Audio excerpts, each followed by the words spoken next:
삼성과 현대차 등 금융회사를 다수 거느린 6개 대기업 내 동반 부실을 막기 위한 금융그룹 통합 감독체계 밑그림이 나왔습니다. 복병이었던 집중위험이 추가 반영되지 않고 기존 전이위험과 통합하는 방안이 추진될 전망인데요. 결국 자본 적정성 관리를 위해서 삼성전자 지분을 팔거나 아니면 추가 자본을 쌓아야 하는 상황을 모면하게 된 삼성그룹으로서는 통합감독 리스크를 해소할 발판이 마련됐다는 평가가 나오고 있습니다. 관련해서 김희슬 기자와 함께 이야기 나눠보도록 하죠. 금융그룹 감독제도가 뭔지부터 사실 여기서부터 좀 막혀서 좀 설명이 필요할 것 같고 결과적으로 그룹 입장에서는 그러니까 추가로 지분을 확보하든지 아니면 계열사 지분을 팔든지 이것 때문에 좀 나름 리스크 아닌 리스크가 좀 변수가 있었지 않습니까? 그럼 이게 어떻게 되는 겁니까?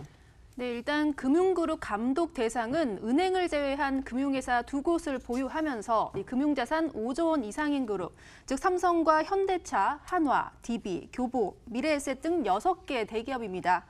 이 금융그룹 감독 제도는 과거 동양 사태처럼 이 그룹 내 위험이 안정적인 금융 계열사로 전이돼서 이 동반 부실화되는 것을 막기 위해서 도입이 됐습니다. 이 당장 자본 확충 리스크를 짊어질 수 있다는 기업들의 우려는 이 금융그룹 감독 제도의 취지와도 맞닿아 있습니다. 이 단적으로 부실화가 현실화되기 전에 미리 손실을 흡수할 자본을 더 쌓아놓으라는 것이 정부의 주문입니다. 이 자본 적정성을 유지하는 것이 관건인데 이 손실 흡수 능력, 즉 적격 자본이 위기 발생 시 필요한 최소 자본인 필요 자본을 웃돌아서 이 자본 비율이 100%를 넘어야 한다는 것이 핵심입니다. 이 분자인 적격 자본에는 금융계열사 간 출자금을 모두 빼야 하고 분모인 필요 자본에는 특정 산업과의 거래 집중이나 이 비금융계열사의 위험 전이 가능성을 더하도록 했습니다.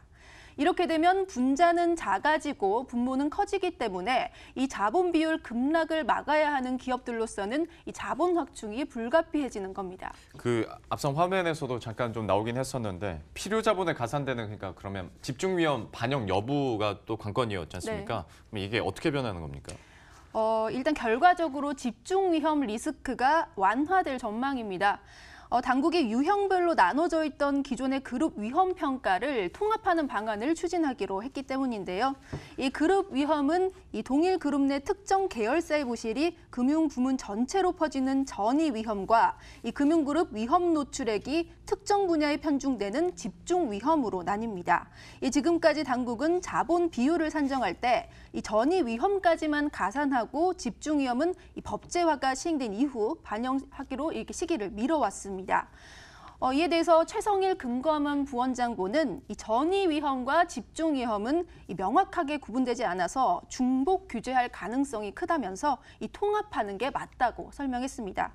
은성수 금융위원장도 이 제도 내 중복 규소 해소를 언급했다는 점에서 이 금융그룹 감독 제도의 방향성이 바뀔 것으로 예상되는 대목입니다. 들어보시죠. 전이 집중 위험에 대한 평가가 업권 규제와 중복되지 않도록 그룹 리스크 평가 방안을 정교화하고 재무적 위험뿐만 아니라 지배 구조와 같은 비재무적 요인에서 오는 그룹 위험은 없는지 세밀하게 살펴보겠습니다.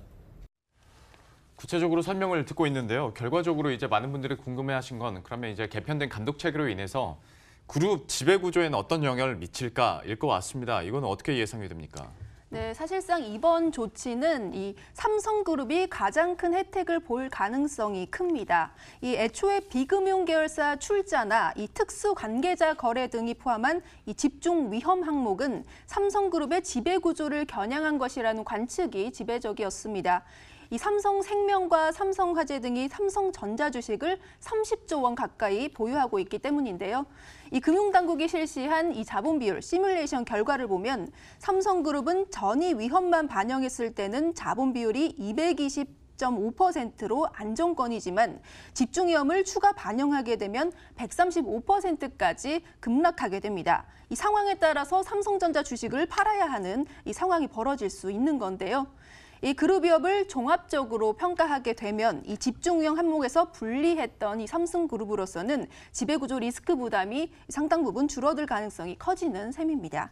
이 아직 통합평가 방안이 이 관련한 구체적인 모델이 나오지 않았고 이 자본 비율 시뮬레이션도 하지 않아서 이 비교 데이터는 아직 없지만 당국이 20대 국회가 막을 내리기 전에 이 조속한 법제화를 위해서 1분기 안에 제도 개선 방안을 확정할 거라고 했기 때문에 조만간 자본 규제안의 윤곽이 드러날 것으로 보입니다.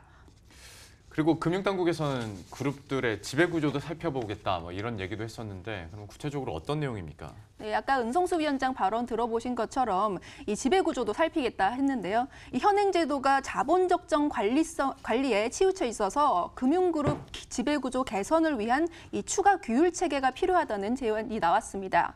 이 자본 적정성이 사후적인 손실 대비 성격이기 때문에 지배구조 리스크처럼 이 사전적인 부실을 막을 관리는 상대적으로 부실한 것 아니냐 이런 지적을 받아들인 겁니다.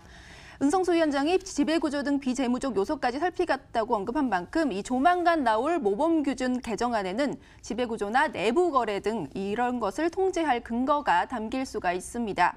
이 연장선상에서 현재 금융지주 감독에 적용되고 있는 것처럼 이 중장기적으로 금융그룹에도 스스로 리스크를 관리하게 하고 차후에 이제 그 당국이 점검하는 필라투 제도 도입을 추진할 필요가 있다는 의견도 나왔습니다.